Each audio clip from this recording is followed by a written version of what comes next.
Hello everyone, welcome to my YouTube channel.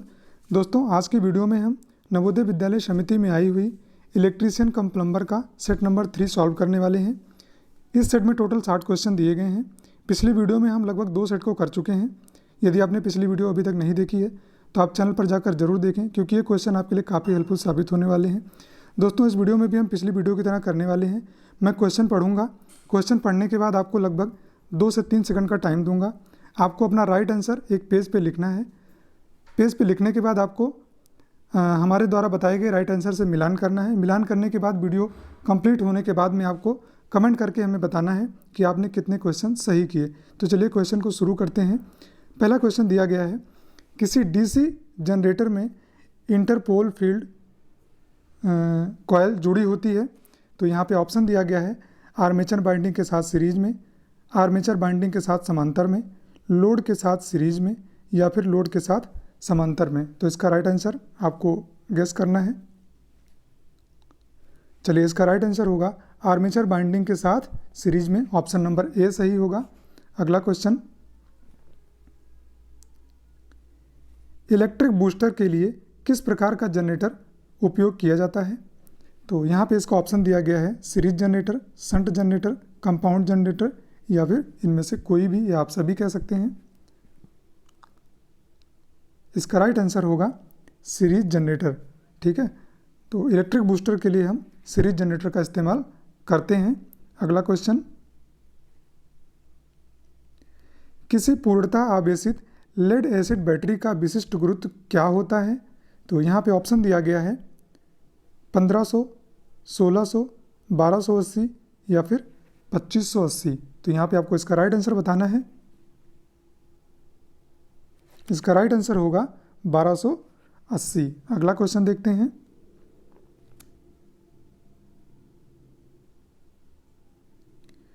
निम्नलिखित में से एक इलेक्ट्रॉन प्रोटॉन की अपेक्षा कितने गुना भारी होता है। ठीक है, तो यहाँ पे आपको बताना है कि जो आपका इलेक्ट्रॉन होता है वो प्रोटॉन की अपेक्षा कितने गुना भारी होता है।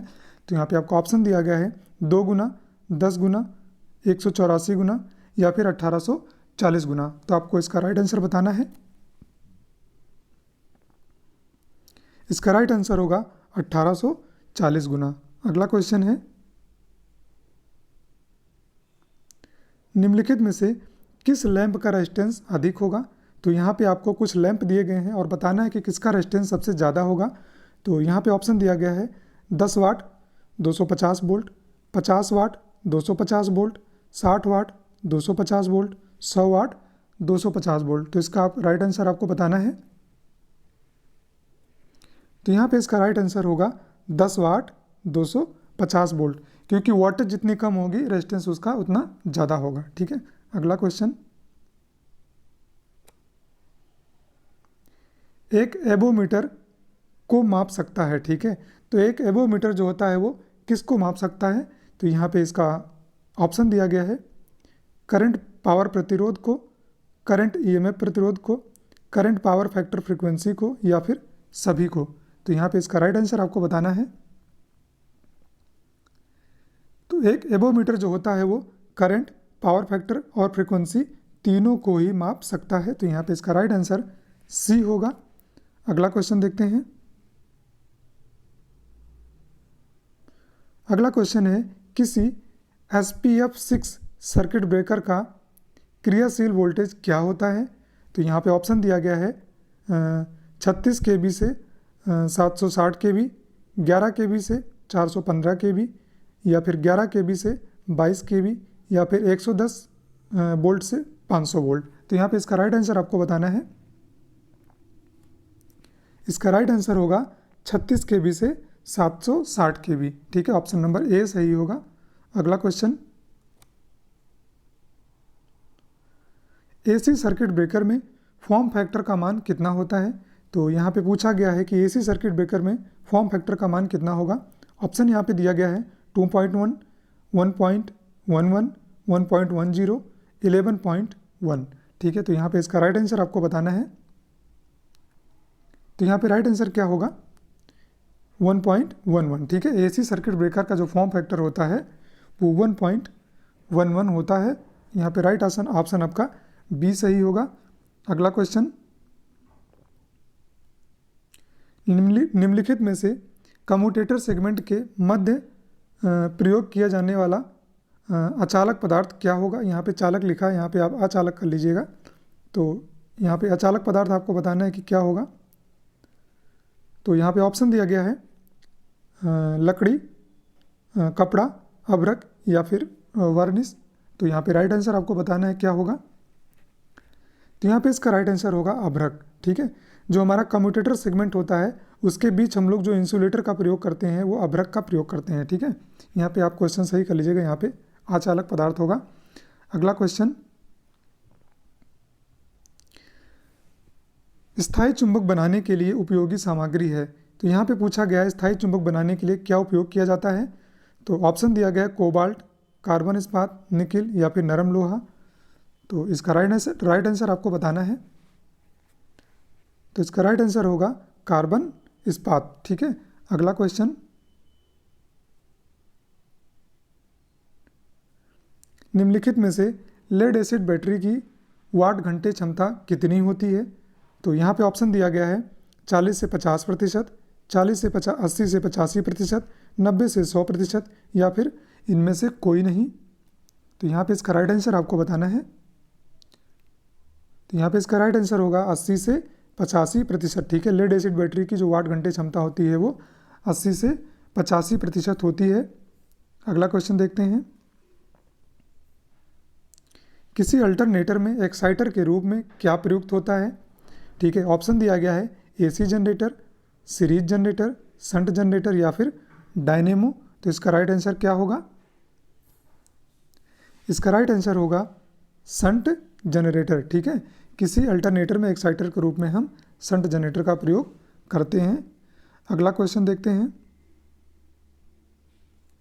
वायरिंग में प्रयोग किए जाने वाले दो सैडल्स के बीच की दूरी कितने से कम नहीं होनी चाहिए।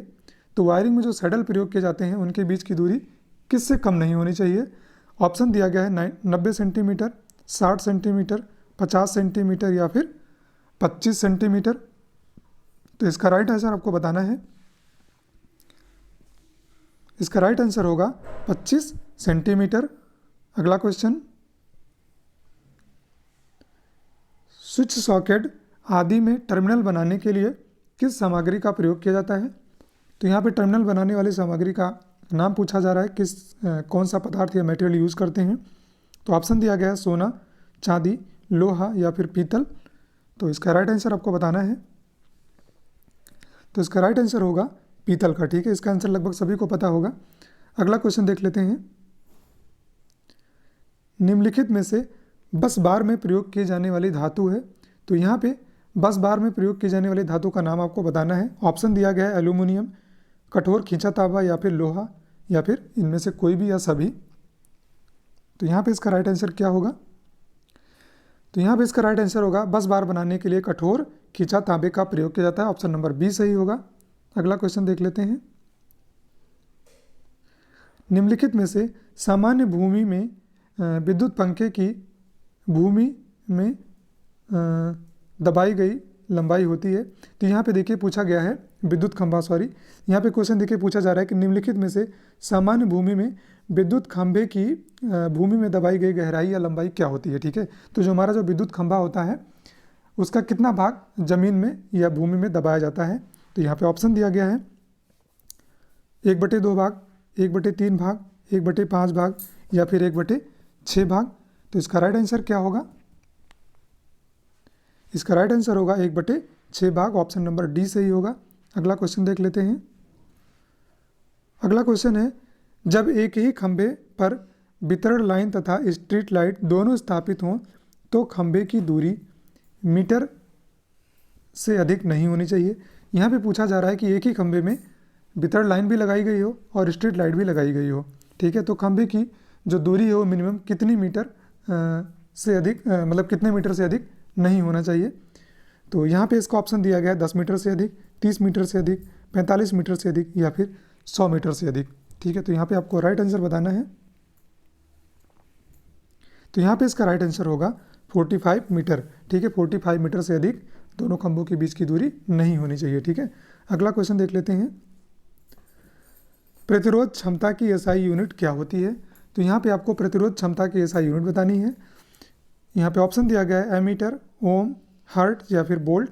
तो यहाँ पे इसका राइट आंसर आपको बताना है।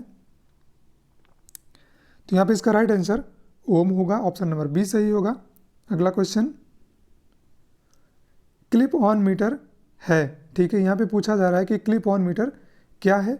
ऑप्शन दिया गया है potential transformer, current transformer, distribution transformer या फिर 3 फेज ट्रांसफार्मर। तो इसका राइट आंसर आपको बताना है। इसका राइट आंसर होगा क्लिप ऑन मीटर जो है हमारा वो क्या होता है, करंट ट्रांसफार्मर होता है, ऑप्शन नंबर बी सही होगा। अगला क्वेश्चन, ऊर्जा संरक्षण सिद्धांत में संशोधित करने वाले वैज्ञानिक का नाम बताना है आपको। तो यहाँ पे ऑप्शन दिया गया है अल्बर्ट आइंस्टीन, एडिसन, गैलीलियो या फिर अल्बर्ट थॉमस। तो इसका राइट आंसर क्या होगा? यहाँ पे इसका राइट आंसर होगा अल्बर्ट आइंस्टीन, ठीक है। ऊर्जा संरक्षण के सिद्धांत में संशोधन अल्बर्ट आइंस्टीन नामक वैज्ञानिक ने किया था, आप लोग याद रखिएगा। अगला क्वेश्चन है, क्लास पी की साधारण हमड़ पाइपों का परीक्षण दबाव क्या है? तो ये क्वेश्चन प्लम्बर से संबंधित है।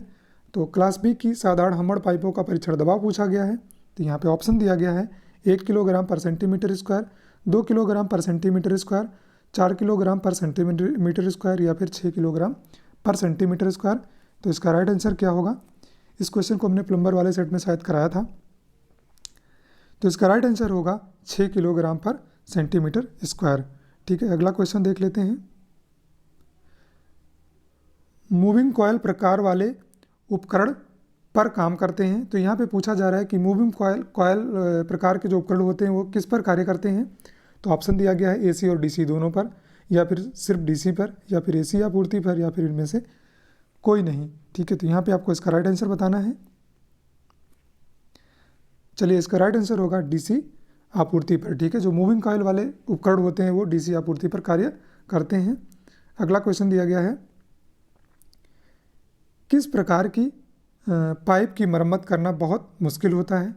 तो ऑप्शन दिया गया है पीवीसी पाइप, सीपीवीसी पाइप या फिर यूपीवीसी पाइप या फिर कंक्रीट पाइप। तो इसका राइट आंसर क्या होगा? इसका राइट आंसर होगा कंक्रीट पाइप, ठीक है। ऑप्शन नंबर डी सही होगा। कंक्रीट पाइप का मरम्मत करना काफ़ी मुश्किल होता है। अगला क्वेश्चन देख लेते हैं, निम्नलिखित में से फ्रिज में कौन सी गैस भरी होती है? तो फ्रिज में कौन सी गैस भरी होती है? इसका आंसर लगभग सभी को पता होगा। ऑप्शन दिया गया है हीलियम, फ्रीऑन, ऑर्गन या फिर नाइट्रोजन। तो इसका राइट आंसर आपको बताना है। इसका राइट आंसर होगा फ्रीऑन, ठीक है। अगला क्वेश्चन, किस टाइप में भंगुरता का गुण है? तो यहाँ पे आपको बताना है कि किस टाइप में भंगुरता का गुण है। माइल्ड स्टील में, पॉलीविनाइल क्लोराइड में, एस्बेस्टस सीमेंट में या फिर सीमेंट स्टील में। ये क्वेश्चन प्लम्बर से संबंधित है। तो यहाँ पे इसका राइट आंसर होगा एस्बेस्टस सीमेंट, ठीक है। ऑप्शन नंबर सी सही होगा। अगला क्वेश्चन है, डबल कट फिनिशिंग के लिए पहला कट कितने डिग्री का होता है? ठीक है, तो यहाँ पे आपको बताना है डबल कट फिनिशिंग के लिए पहला कट कितने डिग्री का होता है। 10 डिग्री, 20 डिग्री, 30 डिग्री या फिर 40 डिग्री, ठीक है। तो इसका राइट आंसर आपको बताना है। इसका राइट आंसर है 30 डिग्री, ठीक है। अगला क्वेश्चन, निम्नलिखित में से सबसे हल्की धातु कौन सी है? तो यहाँ पे कुछ ऑप्शन दिए गए हैं, आपको सबसे हल्की धातु के बारे में बताना है। पहला ऑप्शन है लोहा, कॉपर, एल्यूमिनियम या फिर जिंक, ठीक है। तो यहाँ पे इसका राइट आंसर क्या होगा? इसका राइट आंसर होगा एल्यूमिनियम, ऑप्शन नंबर सी सही होगा। अगला क्वेश्चन, क्वेश्चन नंबर 28 है, एमजी सेट और एमजी सेट ये दिया गया है। यहाँ पे ऑप्शन क्वेश्चन थोड़ा सा गलत हो गया, आप सही कर लीजिएगा। एमजी सेट और रोटरी कन्वर्टर बदल देते हैं, क्या बदल देते हैं? डीसी को एसी आपूर्ति में, एसी को डीसी आपूर्ति में, उपरोक्त दोनों में या फिर इनमें से कोई नहीं। तो इसका राइट आंसर क्या होगा? इसका राइट आंसर होगा एसी को डीसी आपूर्ति में, ठीक है। ऑप्शन नंबर बी सही होगा। जो एमजी सेट होते हैं और रोटरी कन्वर्टर होते हैं वो क्या करते हैं? एसी को डीसी आपूर्ति में कन्वर्ट कर देते हैं। अगला क्वेश्चन है, 3 फेज वाले स्क्विरल केज मोटर की शुरुआती करंट होती है। तो 3 फेज वाले स्क्विरल केज मोटर की शुरुआती करंट क्या होती है? निर्धारित करंट के बराबर होती है, निर्धारित करंट से कम होती है, निर्धारित करंट का 1.5 गुना होती है, या निर्धारित करंट का 5 से 6 गुना होती है। इसका राइट आंसर आपको बताना है। इसका राइट आंसर होगा निर्धारित करंट का 5 से 6 गुना। ठीक है, अगला क्वेश्चन देखते हैं। निम्नलिखित में से विद्युत प्रेस का हीटिंग एलिमेंट किस चीज़ का बना होता है? इस क्वेश्चन का आंसर लगभग सभी को पता होगा, तो बताना है यहाँ पे किस चीज़ का बना होता है। नाइक्रोम का, यूरेका का, टंगस्टन का, या फिर तांबे का? तो इसका राइट आंसर होगा नाइक्रोम का। ठीक है, ऑप्शन नंबर ए सही होगा। अगला क्वेश्चन देख लेते हैं। ड्रिलिंग करते समय कौन सा एंगल परिवर्तनशील नहीं होता है? तो यहाँ पे आपको दिया गया है option helix angle, cutting angle, 90 degree angle, या फिर लिप क्लियरेंस एंगल। ठीक है, तो यहाँ पे इसका राइट आंसर आपको बताना है। इसका राइट आंसर होगा हेलिक्स एंगल। ठीक है, ऑप्शन नंबर ए सही होगा। अगला क्वेश्चन।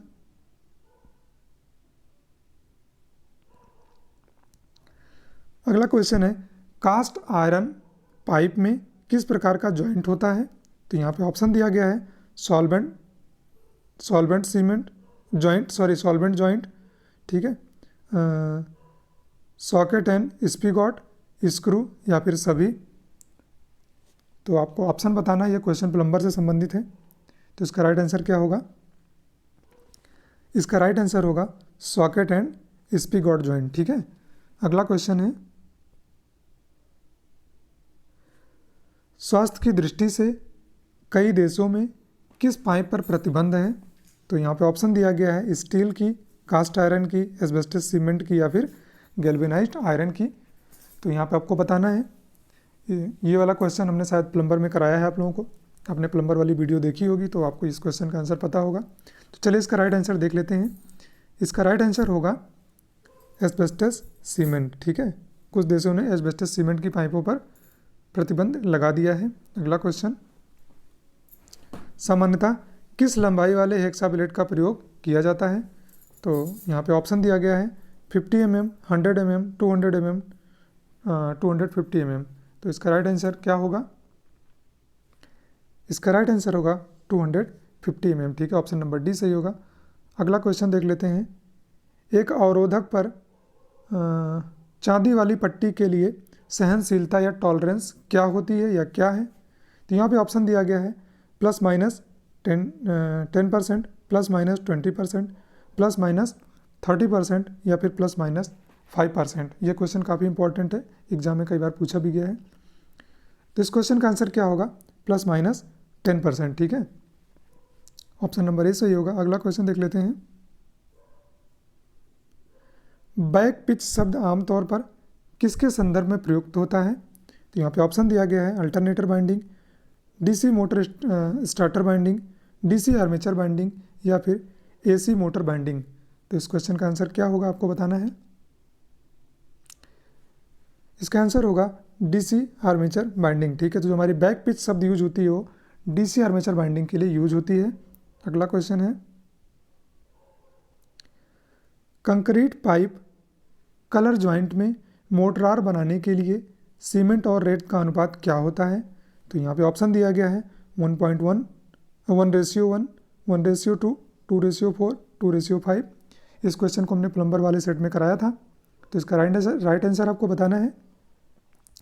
तो इसका राइट आंसर होगा 1.1 रेशियो। ठीक है, इसमें सीमेंट और रेत का अनुपात जो होता है मोर्टार बनाने के लिए वो 1:1 के रूप में किया जाता है। अगला क्वेश्चन है विद्युत मापी उपकरणों में हेयर स्प्रिंग किसकी बनाई जाती है? तो यहाँ पे ऑप्शन दिया गया है पीतल, तांबा, एल्यूमिनियम, या फिर फॉस्फर कांस। ठीक है, तो इसका राइट आंसर आपको बताना है। इसका राइट आंसर होगा फॉस्फर कांस। ठीक है, अगला क्वेश्चन।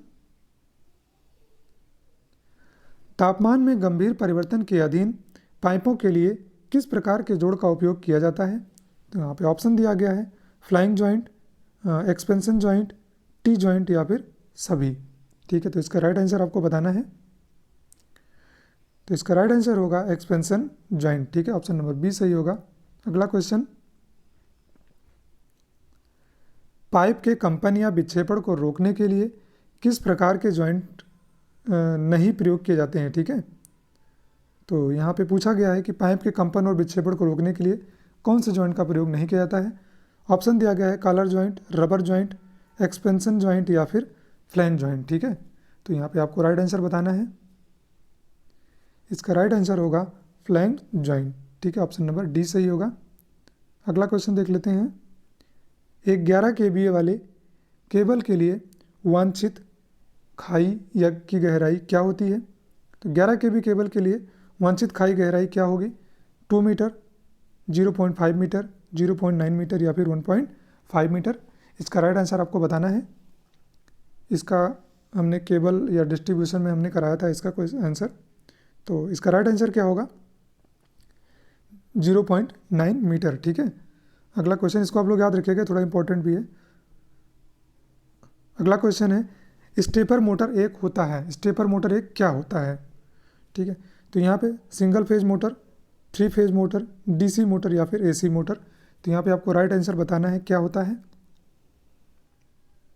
तो स्टेपर मोटर एक 3 फेज मोटर होता है। यहाँ पे ऑप्शन नंबर आपका बी सही होगा। अगला क्वेश्चन,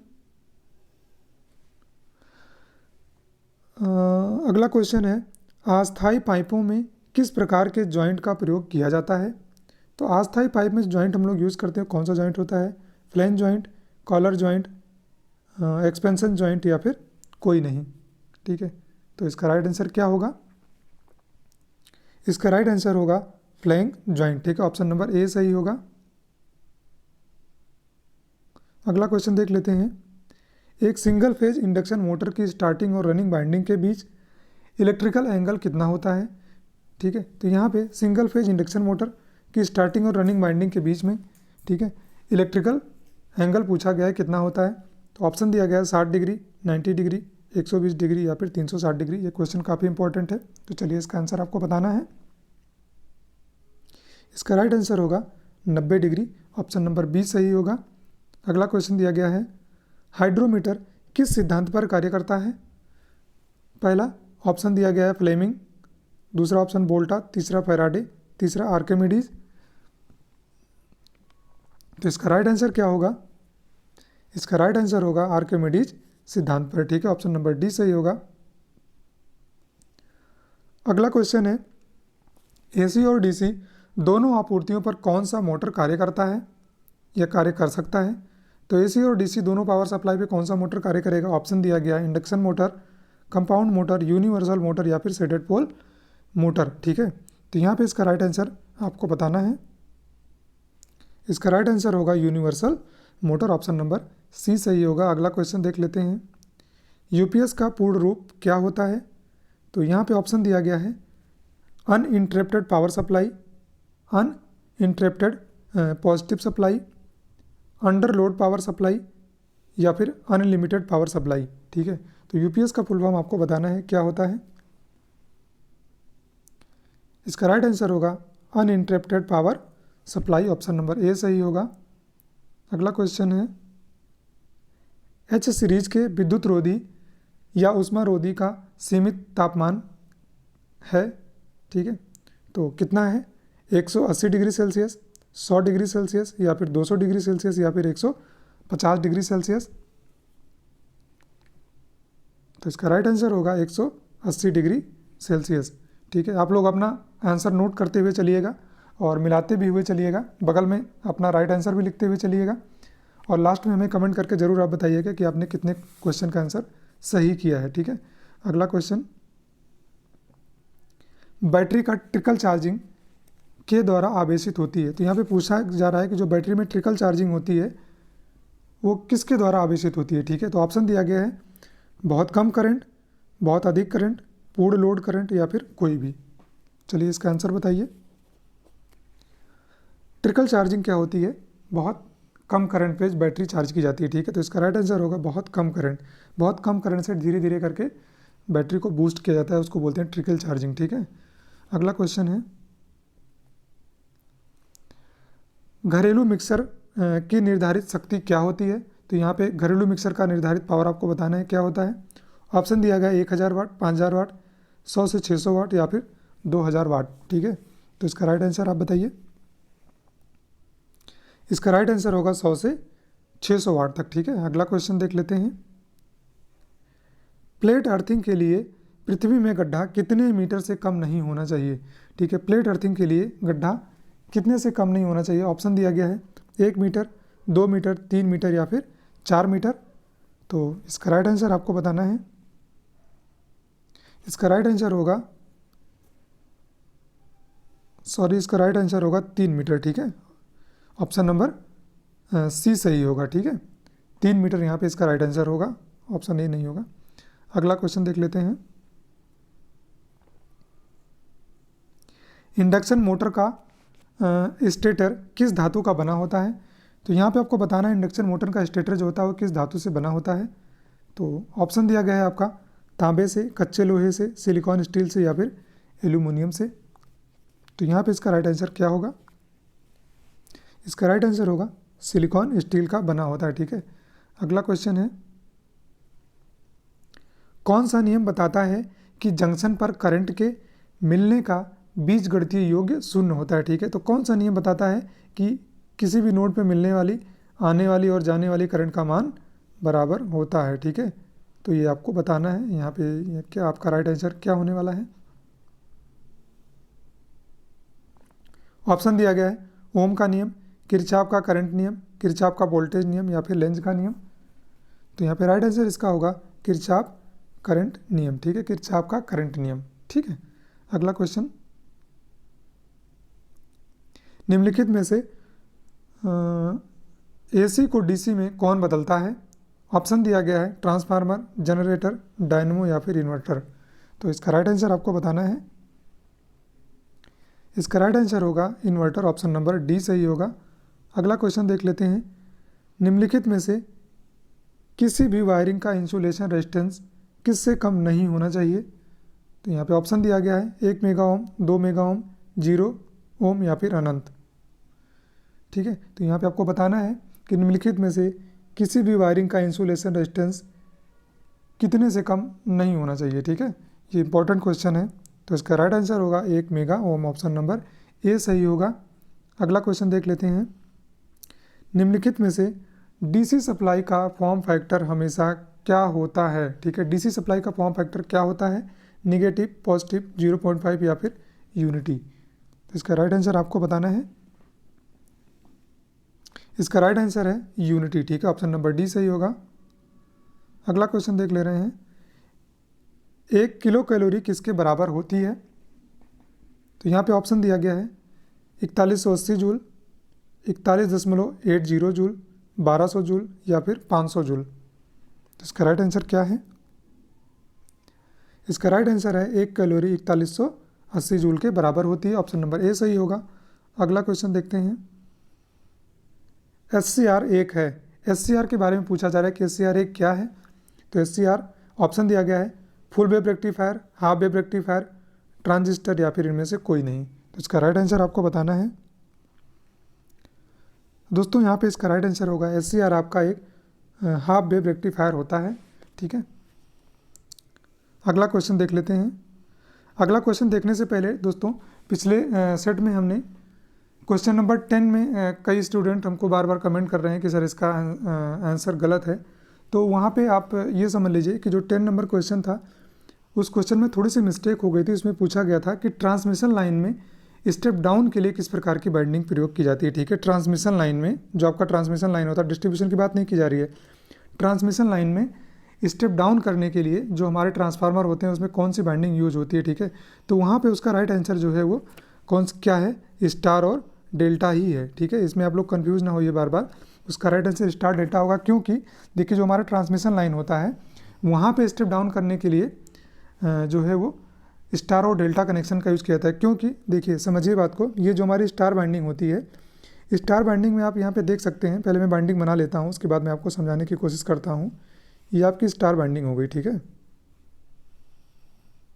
सपोज दैट ये आपकी स्टार बाइंडिंग हो गई, यहाँ पे आपकी ये डेल्टा बाइंडिंग हो गई। तो देखिए जो हमारी ट्रांसमिशन लाइन होती है, यहाँ पे मान लीजिए आपका न्यूट्रल हो गया, तो ट्रांसमिशन लाइन में न्यूट्रल से कोई ज़रूरत नहीं होती है। तो यहाँ पे देखिए आपका ये आर है, ये आपका वाई है और ये आपका ये बी है, ठीक है। यहाँ पे आपका ये आर है, ये वाई है और ये आपका बी दिया गया है, ठीक है। यहाँ पे देखिए अगर हम करंट को मेजर करेंगे तो यहाँ पे एक फेज़ हो गया, ठीक है, ये आपका फेज़ हो गया और दूसरा फेज़ आपका यहाँ पे हो गया, ठीक है। इन दोनों फेज़ के बीच में हम जब करंट मेजर करेंगे, ठीक है, तो यहाँ पे दो बाइंडिंग का करंट मिलेगा हमको, ये पहली बाइंडिंग का यहाँ और दूसरी बाइंडिंग का यहाँ से करंट मिलेगा, तो हमें यहाँ पे करंट ज़्यादा मिलेगा, ठीक है। लेकिन डेल्टा बाइंडिंग में जब हम करंट मेजर करेंगे, मान लीजिए हम किसी भी यहाँ से करंट यहाँ से मान लीजिए आर और वाई के बीच में हम करंट मेजर कर रहे हैं, ठीक है। तो यहाँ पे जब हम करंट मेजर करेंगे तो जो हम करंट मेजर करेंगे वो एक ही बाइंडिंग के बीच में करंट मेजर हो पाएगा, ठीक है। यहाँ पे देखिए एक ही बाइंडिंग वर्क कर रही है, हम यहाँ से यहाँ के बीच में अगर करंट मेजर करेंगे तो भी एक ही बाइंडिंग के बीच में करंट मेजर हो पा रही है, यहाँ से यहाँ के बीच में करेंगे तो भी एक ही। तो यहाँ पे क्या होगा, आपको जो करंट मिलेगा वो कम मिलेगा, ठीक है। तो डिस्ट्रीब्यूशन ट्रांसमिशन लाइन में स्टेप डाउन के रूप में जो ट्रांसफार्मर यूज होता है वहाँ पे अगर जो बाइंडिंग यूज होती है वो डेल्टा और स्टार ही होती है, ठीक है, सॉरी स्टार और डेल्टा ही होती है, इसको आप लोग याद रखिएगा। लेकिन जो हमारे घर के आसपास ट्रांसफार्मर लगे होते हैं, ठीक है, वहाँ पे जो बाइंडिंग यूज हो रही है वहाँ पे आप देखेंगे तो स्टेप डाउन के लिए जो बाइंडिंग यूज हो रही है वो डेल्टा और स्टार यूज हो रही है, क्योंकि यहाँ पे हमें न्यूट्रल की ज़रूरत होती है, ठीक है। डेल्टा में न्यूट्रल नहीं होता है और स्टार में न्यूट्रल होता है, तो आप लोग कन्फ्यूज़ मत होइए, वो क्वेश्चन थोड़ा सा मिस्टेक हो गया था इसलिए वहाँ पे थोड़ा सा आप लोगों को कन्फ्यूजन हो रही होगी। तो आप लोग सही कर लीजिएगा कि ट्रांसमिशन लाइन में स्टेप डाउन के रूप में कौन सी बाइंडिंग का यूज होता है। तो आपका राइट आंसर होगा delta and star and delta, ठीक है। चलिए अगला क्वेश्चन हम डिस्कस कर ले रहे हैं। क्वेश्चन नंबर 559 दिया गया है, निम्नलिखित में से इंटरपोल किसके साथ सीरीज में जुड़े होते हैं। तो यहाँ पे आपको ऑप्शन दिया गया है आर्मेचर, ठीक है, शंट फील्ड या फिर सीरीज फील्ड या फिर नन ऑफ दीज। तो यहाँ पे आपको बताना है आंसर, इंटरपोल जो होते हैं वो सीरीज के साथ किसके साथ जुड़े होते हैं। तो यहाँ पे आपका राइट आंसर होगा आर्मेचर के साथ, ठीक है। तो जो हमारे इंटरपोल होते हैं वो आर्मेचर के साथ सीरीज में जुड़े होते हैं, ठीक है। अगला क्वेश्चन हम देख लेते हैं, क्वेश्चन नंबर 60 और ये लास्ट क्वेश्चन है, निम्नलिखित में से रेक्टिफायर का काम क्या होता है। तो यहाँ पे बताना है आपको रेक्टिफायर क्या करता है, डीसी को एसी में बदलता है या फिर एसी को डीसी में बदलता है या फिर दोनों ही सही हैं या फिर इनमें से कोई नहीं। तो यहाँ पे इसका राइट आंसर क्या होगा, इसका राइट आंसर होगा रेक्टिफायर एसी को डीसी में बदलता है, ठीक है। ऑप्शन नंबर बी सही होगा। तो दोस्तों आज की वीडियो में इतना ही। वीडियो अगर आपको अच्छी लगी हो तो वीडियो को लाइक ज़रूर करिएगा और हमें कमेंट करके आप जरूर बताइएगा कि आपने कितने क्वेश्चन सही किए हैं, ठीक है। मिलते हैं अगले वीडियो में, तब तक के लिए वीडियो देखने के लिए आपका बहुत बहुत धन्यवाद।